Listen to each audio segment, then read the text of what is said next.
guys, intermittent fasting ஓட டே 28 lock பார்த்துடலாம். நான் 3 இடியாப்பம் கொஞ்சம் தேங்காய் பால் வந்து பிரேக்ஃபாஸ்ட்டுக்கு எடுத்துக்கிட்டேன்.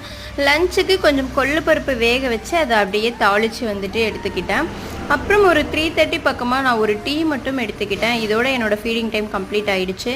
இந்த ஆம்பியன்ஸ் பார்த்தாலே தெரிஞ்சிருக்கும். இதுக்கு முன்னாடி யாராவது இங்கே வந்திருந்தீங்கன்னா மறக்காமல் கமெண்ட்ஸில் சொல்லுங்கள். எல்லாமே பழைய காலத்தில் யூஸ் பண்ண அந்த பொருட்கள் தான் வச்சுருப்பாங்க. ஒரு 30 வருஷத்துக்கு முன்னாடி ஒரு வீட்டுக்கு போயிருந்தால் அங்கே எப்படி இருக்குமோ அந்த மாதிரி ஃபுல்லாக அழகழகாக குட்டி குட்டி கம்பி குளமாக போட்டு வச்சுட்டு அப்போ யூஸ் பண்ண காயின்ஸ் எல்லாமே வச்சுருந்தாங்க. அப்போ யூஸ் பண்ண அந்த பித்தாளை பாத்திரம் வெண்கல பாத்திரமெல்லாம் வச்சுருந்தாங்க. அதுக்கப்புறம் வந்து பொட்டி கடை வச்சுருந்தாங்க. அதில் நிறைய கோலி சோடா பாட்டில்ஸு, உப்பு ஜாடி அதெல்லாம் வந்து வச்சுருந்தாங்க.